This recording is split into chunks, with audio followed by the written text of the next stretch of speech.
21장 1절부터 6절의 말씀 교독하겠습니다. 우리가 그들을 작별하고 배를 타고 바로 고스로 가서 이튿날 로도에 이르러 거기서부터 바다라로 가서 베니게로 건너가는 배를 만나서 타고 가다가 구브로를 바라보고 이를 왼편에 두고 수리아로 항해하여 두루에서 상륙하니 거기서 배의 짐을 풀려 함이로라.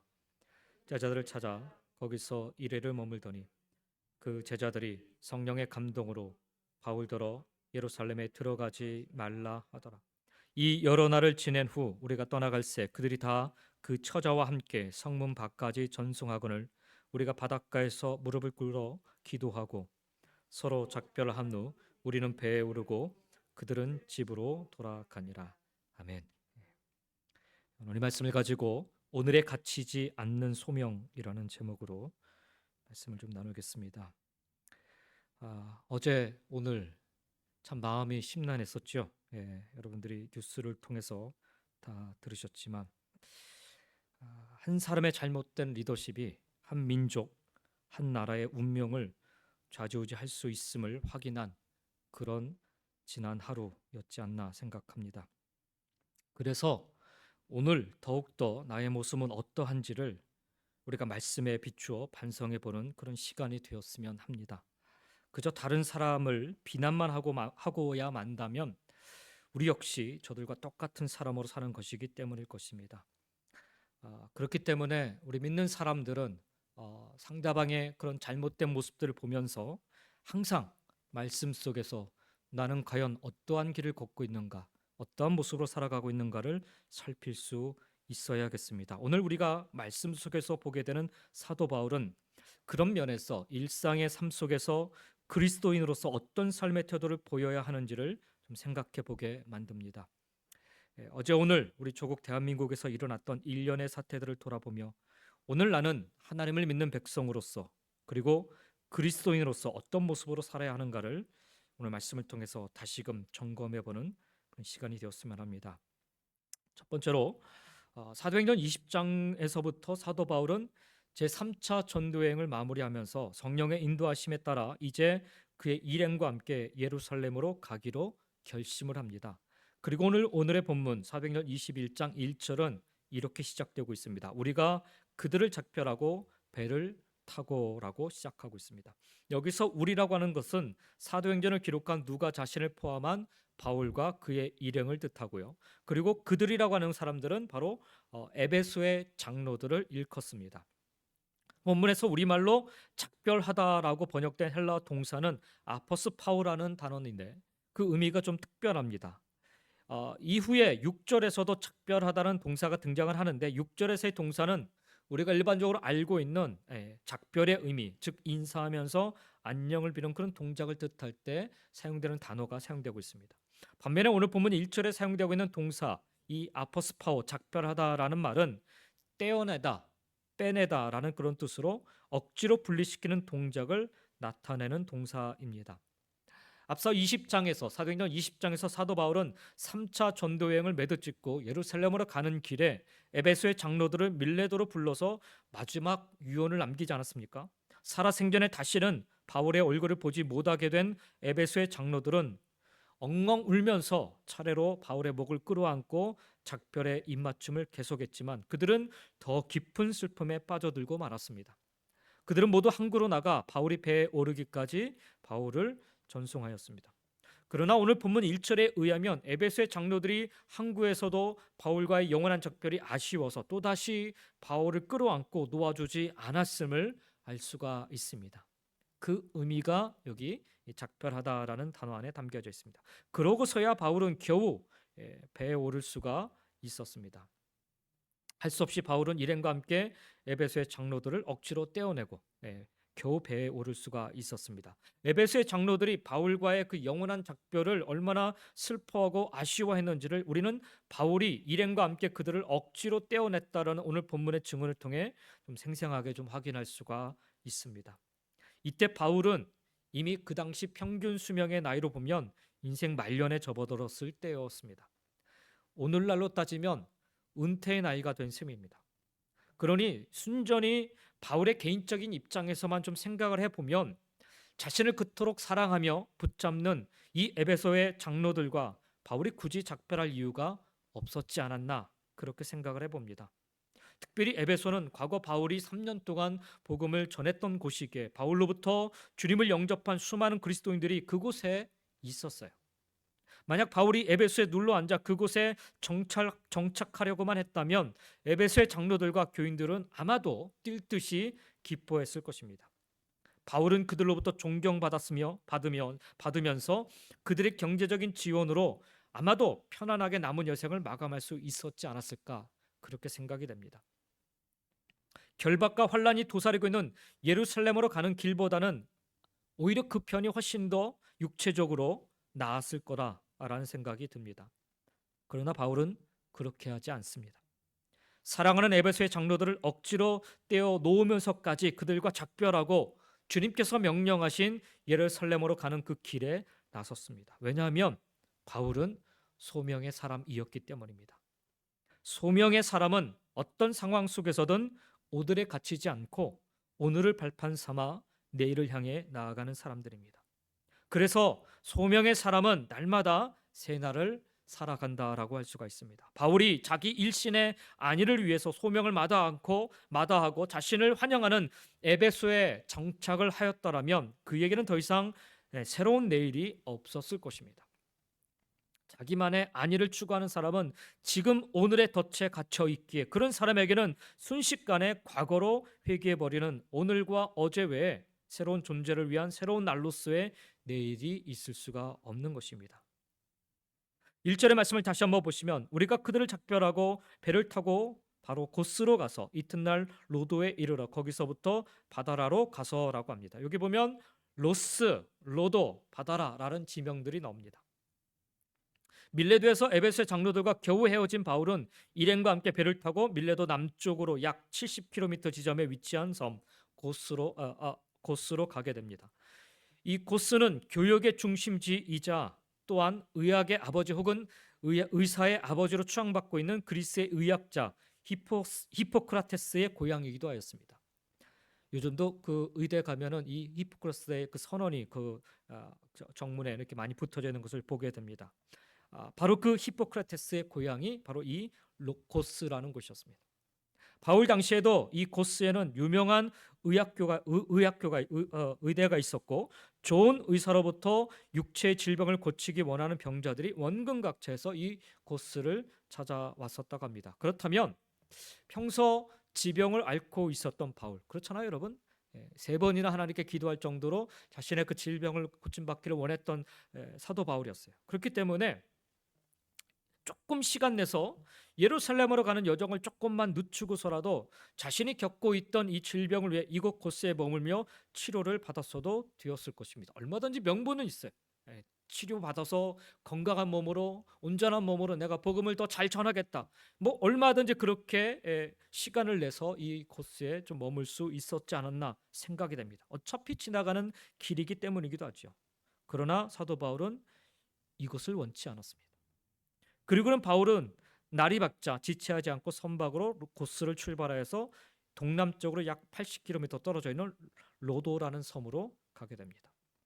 헬라어로는 로도스라고 불리는 섬인데 소아시아 반도 연안에 자리 잡은 섬들 가운데 가장 큰 섬인 이 로도스는 장미의 섬으로 불리기도 했다고 합니다. 일조량이 풍부하여서 가는 곳마다 화려한 장미꽃이 눈부시게 피어 있었기 때문입니다. 동서를 잇는 해상 교역의 중심지였던 이 로도스에는 수사학과 웅변으로 유명한 대학도 그 당시에 있었다고 합니다.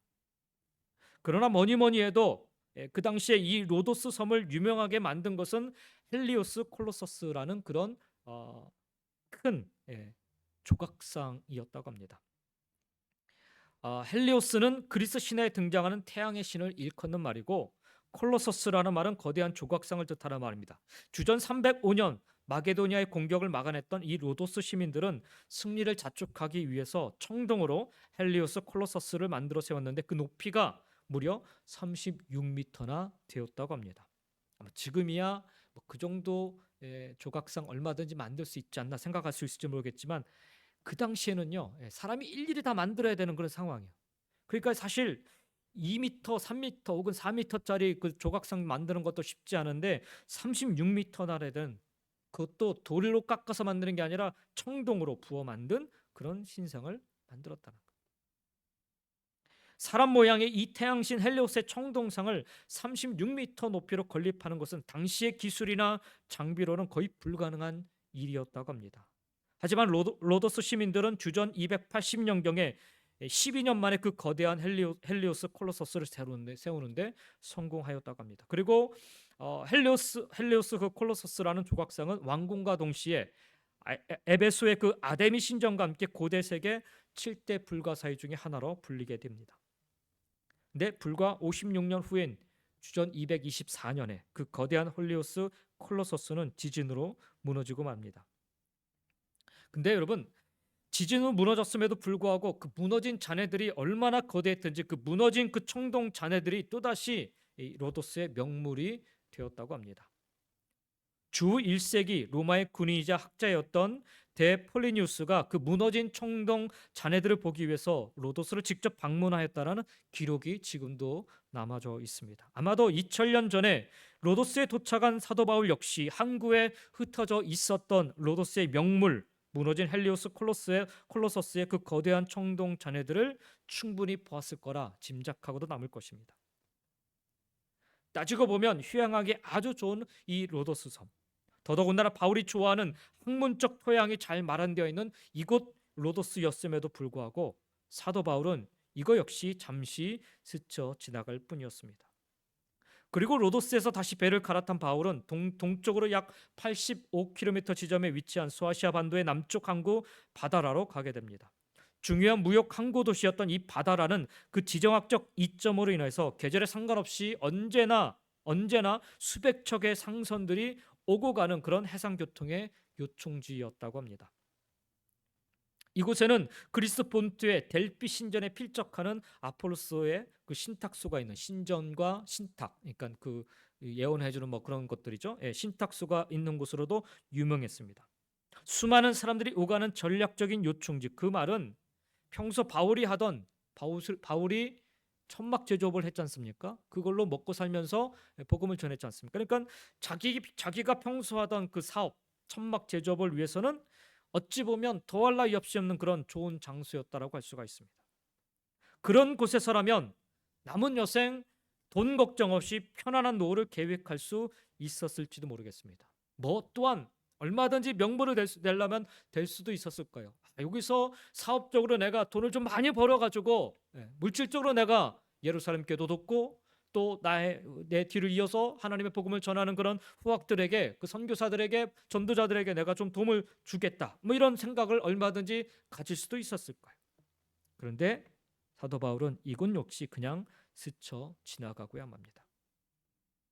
이처럼 밀레도를 출발한 바울이 거쳐갔던 곳들은 그저 그렇고 그런 곳들이 아니었어요.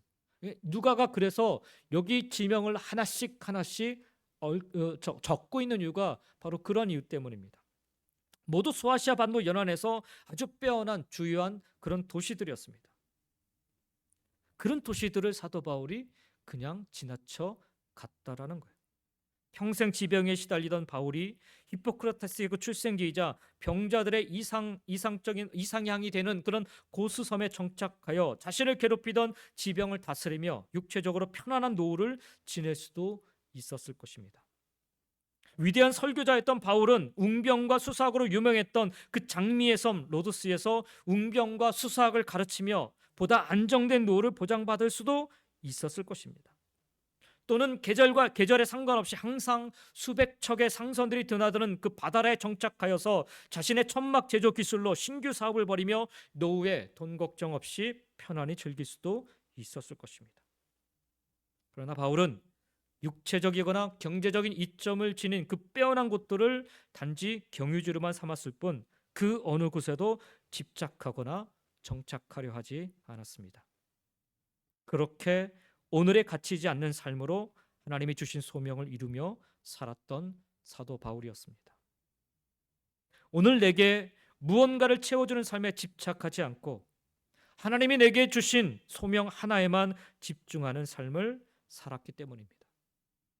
그 소명, 바울에게는 이제 마지막 예루살렘에 가서 복음을 전하고 죽음을 맞이하는 것이었습니다.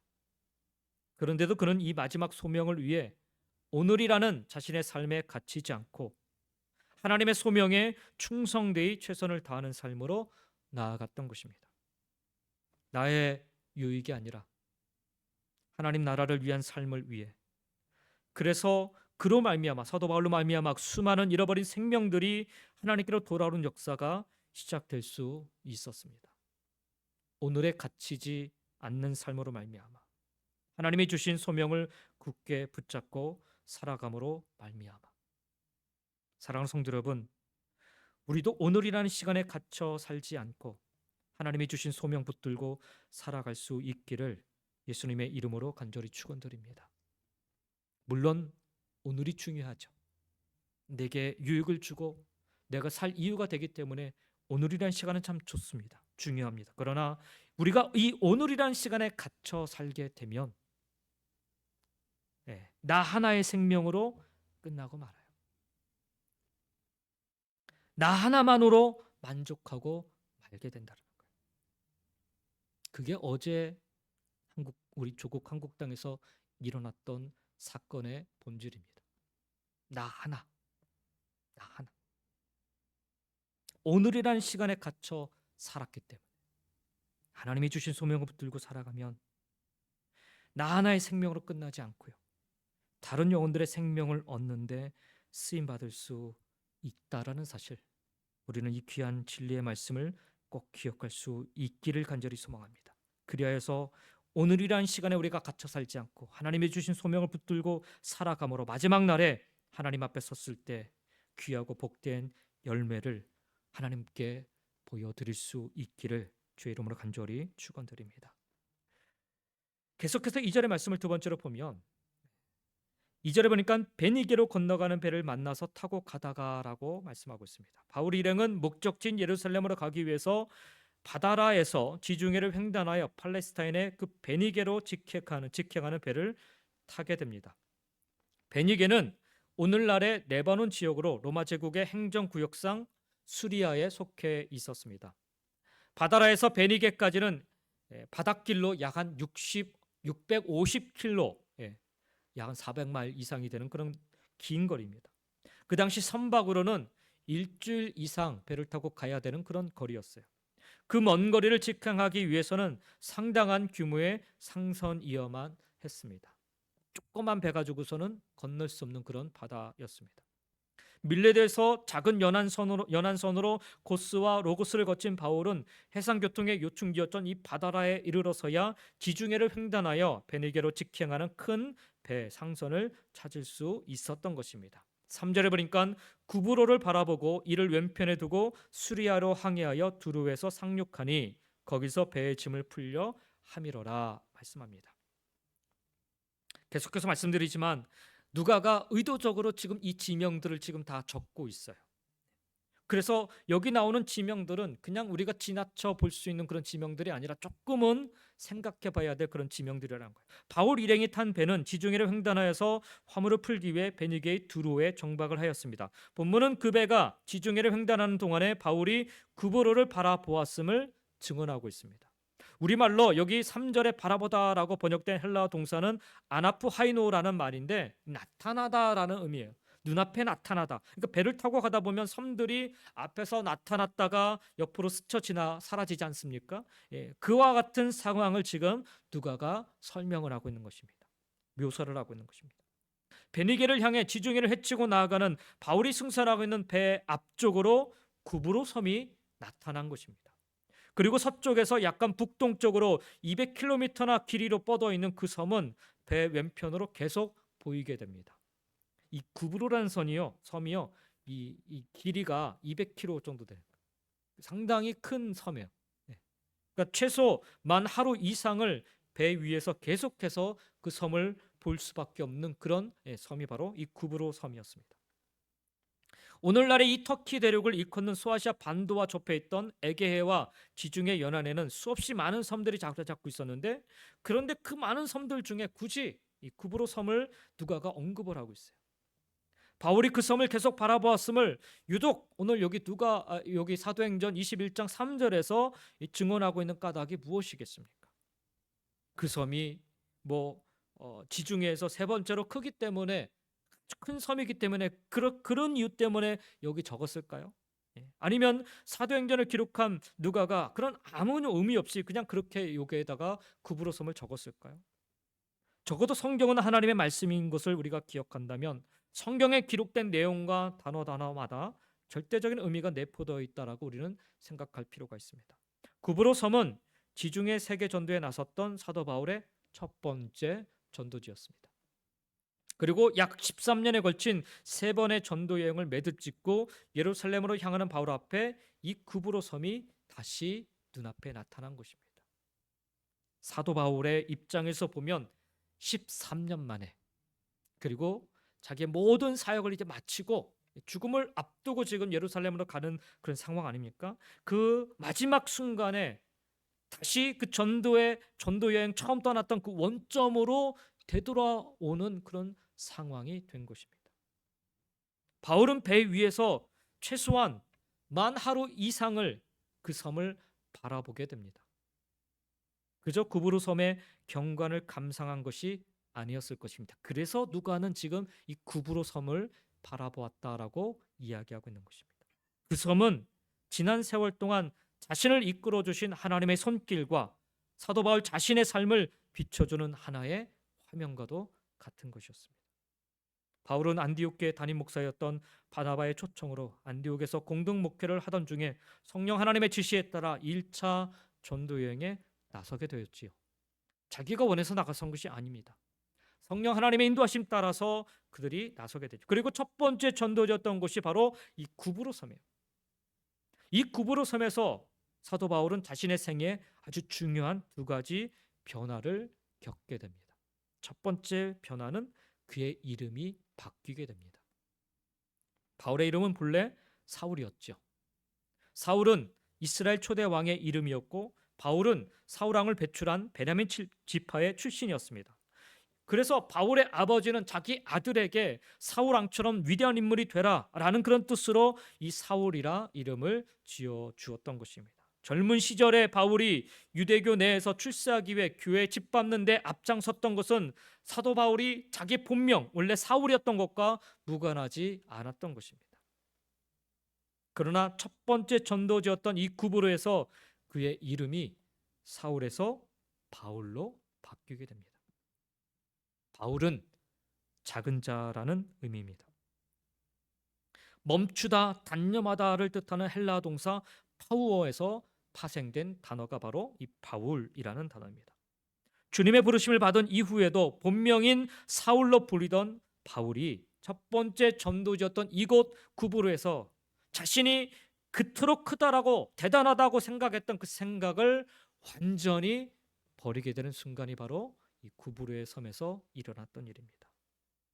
교회를 짓밟던 폭도였던 자신을 부르셔서 전도자로까지 사용해 주시는 그 하나님의 손길 앞에 그는 하나님의 은혜의 손길 없이는 도저히 살 수 없는 지극히 작고 작은 바울이 되었던 것입니다. 그리고 그렇게 되기를 소망하였던 것입니다. 이게 구브로 섬에서 일어났던 사도 바울의 첫 번째 변화였습니다. 두 번째 변화는 구브로 섬을 관통하는 동안에 바울이 이 전도팀의 리더가 됩니다. 안디옥을 출발할 때까지만 해도 전도팀의 리더는 안디옥 교회 담임 목사였던 바나바였습니다. 그러나 첫 번째 전도 현장인 구브로에서부터 바울의 전도 역량이 두드러지게 나타나게 돼요.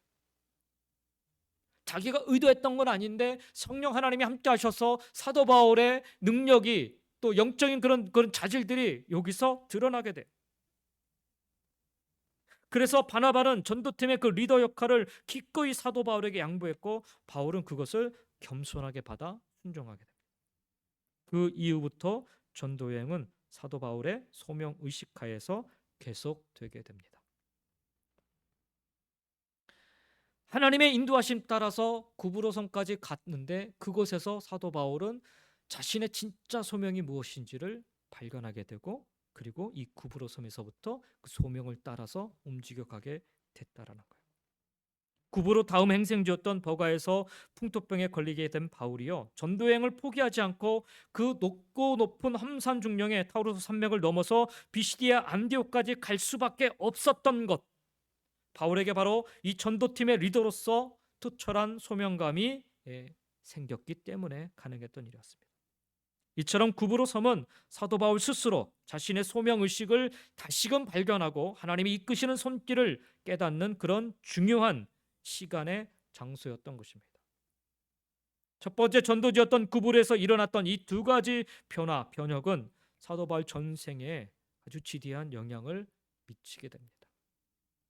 그 이후 바울은 13년에 걸쳐서 지중해 세계를 세 차례나 전도 여행을 하면서도 하나님 앞에서 여전히 변함없이 지극히 작은 자로 살아가게 됩니다. 그리고 하나님이 이끄시는 손길에 순종하며 하나님이 나를 부르신 그 소명에 단 한 번도 노하지 않고 그저 순종하면서 그 길을 걷게 됩니다. 그로부터 13년이 흘러서 사도 바울 눈앞에 다시금 이 구부로가 나타난 것입니다. 전도 여행을 처음 떠났던 그 순간이 스쳐 지나가고 있었을 것입니다. 그리고 바울은 여전히 하나님의 은혜의 손길 없이는 살 수 없는 지극히 작고 작은 자신임을 고백하게 되고 자신을 이끄시는 하나님의 손길에 전적으로 순종하는 그런 소명의 사람임을 고백하게 됩니다. 바로 이 순간에 그는 자신이 향하고 있는 예루살렘 행이 결박과 환난의 길임을 알고 있었지만 전혀 개의치 않지 않습니다. 지난 13년 동안 그렇게 하셨던 것처럼 지금도 자기 자신을 예루살렘으로 친히 이끌고 계시는 하나님의 손길, 하나님이 주신 그 소명을 그는 알고 있었기 때문입니다. 자신의 운명을 믿고 살아가는 사람들이 있습니다. 그런데 그 운명을 믿고 살아가는 사람들, 그 끝은 다른 일을 살리는 데 있지 않고 자기만 살려는 데 있습니다. 그게 어제 일어났던 우리 조국 대한민국에서 일어났던 일의 또 하나의 본질입니다. 자기의 운명, 그 운명만을 믿고 쫓아 살아가는 사람들. 다른 사람들이 살든 말든 상관없어요. 나만 살면 되는 거예요. 그러나 자신의 운명에 갇히지 않고 하나님이 이끄시는 대로 순종하는 사람들은 비록 자신은 초라하게 비참하게 죽음을 당할지언정 다른 이를 살리는데 쓰임받게 충분한 줄 믿습니다. 이게 사도 바울이 걸어간 길이에요.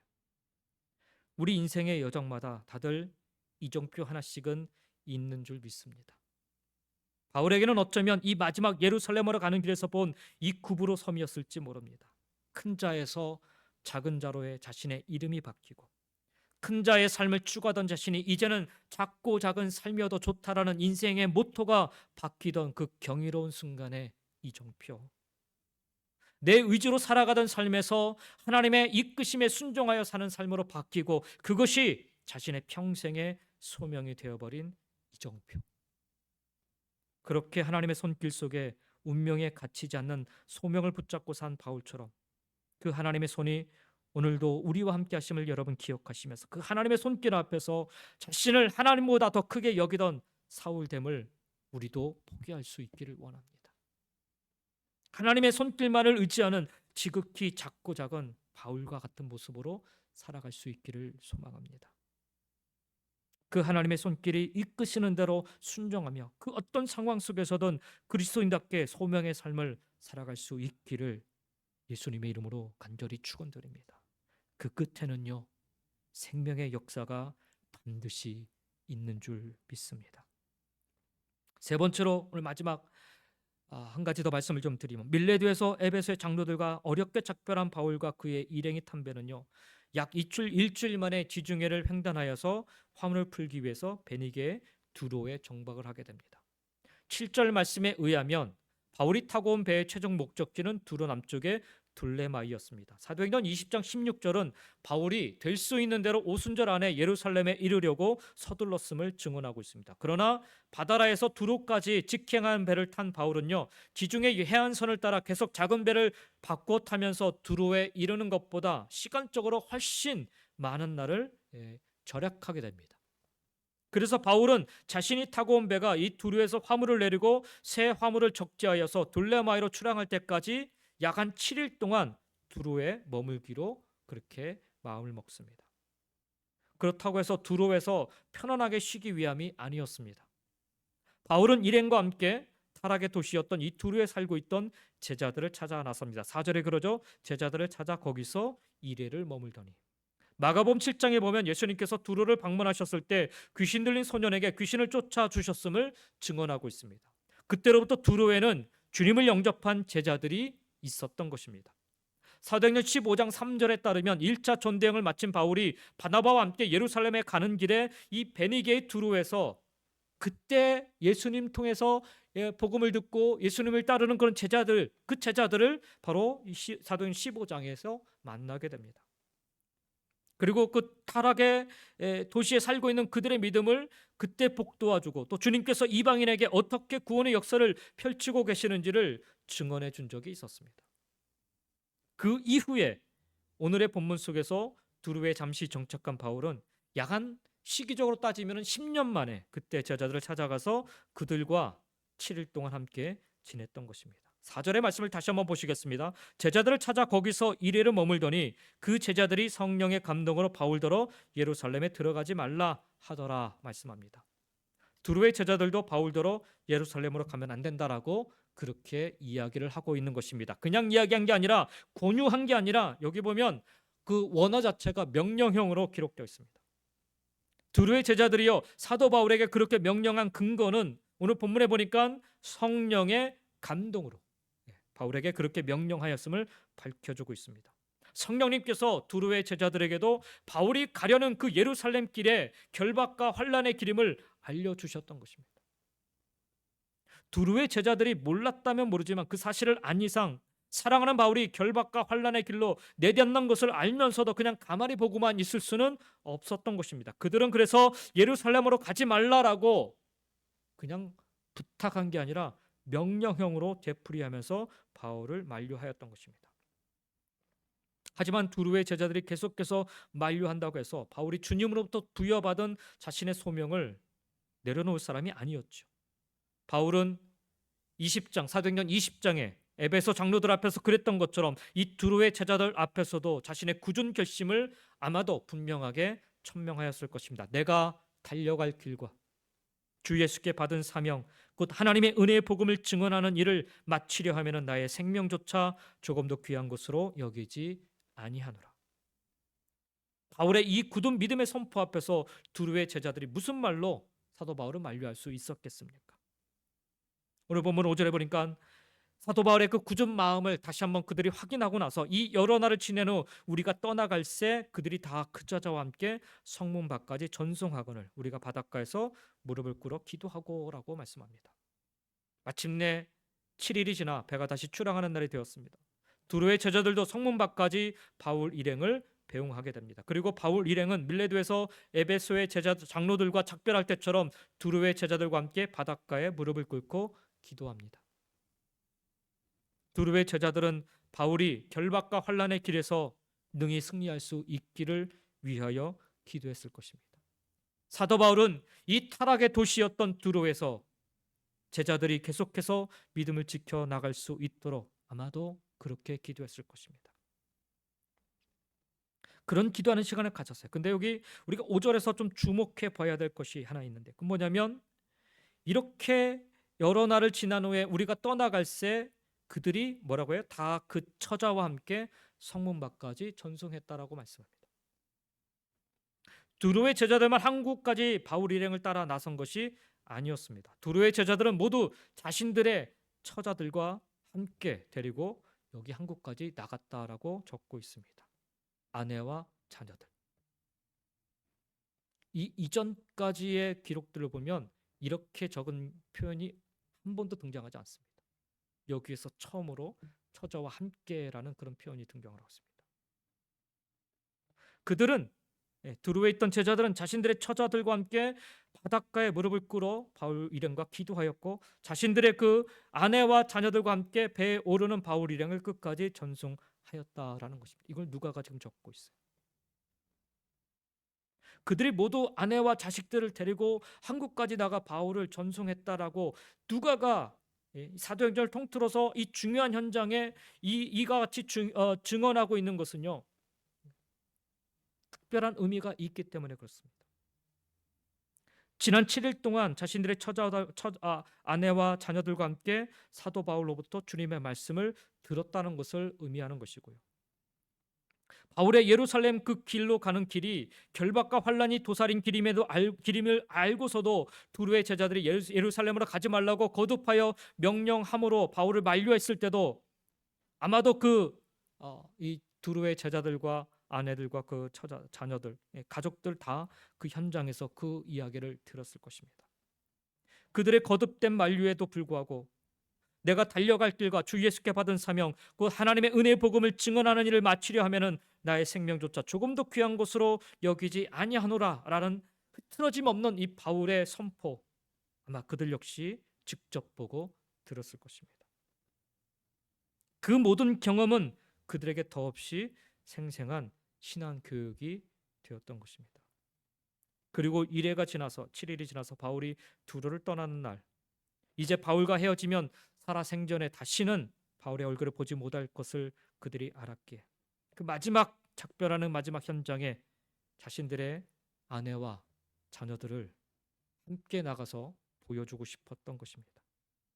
바꿔 말하면 바울과 작별하는 이 마지막 현장을 자기 아내, 자기 자녀들과 함께 지켜봄으로써 두루의 제자들, 자신들이 먼저 주님을 위해 육체의 생명마저 귀하게 여기지 않는 그 바울의 믿음을 본받고 사랑하는 가족들 역시 앞으로 그런 믿음으로 살 수 있기를 원했던 것입니다. 바울은 지금 크루즈 여행을 나서는 길이 아니었죠. 결국에는 죽음으로 끝날 혹독한 결박과 환란의 길에 오르고 있었습니다. 하지만 바울의 얼굴 표정 조금도 흔들림 없이 평소처럼 의연했습니다. 바울의 그 얼굴은 두로의 제자들과 그들의 아내와 그들의 자식들의 마음속에 세상의 그 어떤 지우개로도 지울 수 없는 영원한 큰 바위 얼굴처럼 새겨졌을 것입니다. 저는 그런 생각을 했어요. 그들이 무슨 생각을 했을까? 바울의 마지막 승선하는 모습을 통해 주님의 제자라고 하면서도 주님을 위해 생명은 고사하고 마땅히 버려야 할 작은 것 하나 버리지 못하는 자신들의 모습을 돌아보는 그런 시간이 되지 않았을까? 죽음의 길인 줄 알면서도 예루살렘으로 의연하게 나아가는 사도 바울의 모습을 통해서 참된 믿음과 바른 용기와 그리고 진정한 하나님을 향한 소명이 무엇인지를 배우는 그런 시간이 되지 않았을까? 그들은 사도 바울의 이 마지막 모습을 통해 그의 삶을 통해 사도 바울의 삶을 통해 흘러넘치는 하나님의 소명이란 무엇인지, 하나님을 향한 소명이란 무엇인지, 그 소명을 붙잡고 산다는 것은 무엇을 뜻하는지를 굳이 설명하지 않아도 눈으로 직접 볼 수 있었을 것입니다. 굳이 말로 가르치지 않아도 직접 보고 배울 수 있었을 것입니다. 우리가 품은 하나님의 소명이란 게 그렇습니다. 가르친다고 배워지는 게 아닙니다. 그러니 가르치려 하지 마시고 여러분의 삶을 통해 흘러가는 하나님의 소명을 보여주시기 바랍니다. 이것이 사도 바울의 발자취를 통해 수많은 그리스도인들이 주를 본받아 따라 살 수 있었던 길이었다고 저는 믿습니다. 그래서 오늘 우리가 보여주어야 할 우리의 자녀 세대들에게 보여주어야 할 그런 참된 신앙의 모습이라 저는 믿습니다. 아무리 가르친다 해서 배울 수 있는 게 아니지요. 보여주어야 됩니다. 하나님을 사랑하는 것 보여줄 수 있어야 됩니다. 그래서 두로의 제자들은 자기의 아내들과 자녀들과 함께 그 자리에 나가서 사도 바울의 마지막 그 사명을 붙잡고 떠나는 그 모습을 보여줄 수 있었던 것입니다. 바라옵기는 여러분의 삶을 통해 흘러 넘치는 하나님의 소명이 우리의 자녀 세대를, 우리 가정과 그리고 우리 교회를 살리는데 복되게 쓰임 받기를 주의 이름으로 간절히 축원드립니다. 하나님의 소명은 그렇게 흘러가야 되는 것입니다. 오늘에 갇히지 않는 소명이어야 되고요. 어떤 운명에 갇혀 있는 소명이지 않아야 되고 흘러 넘쳐가는, 우리 삶을 통해 흘러 넘쳐가는 그런 소명이어야 합니다. 오늘 저와 여러분이 품고 있는 소명은 바로 그와 같은 소명입니다. 끝까지 아름다운 모습으로 열매를 맺어갈 수 있는 그런 축복의 삶을 살아가시기를 예수님의 이름으로 간절히 축원드립니다. 기도하겠습니다.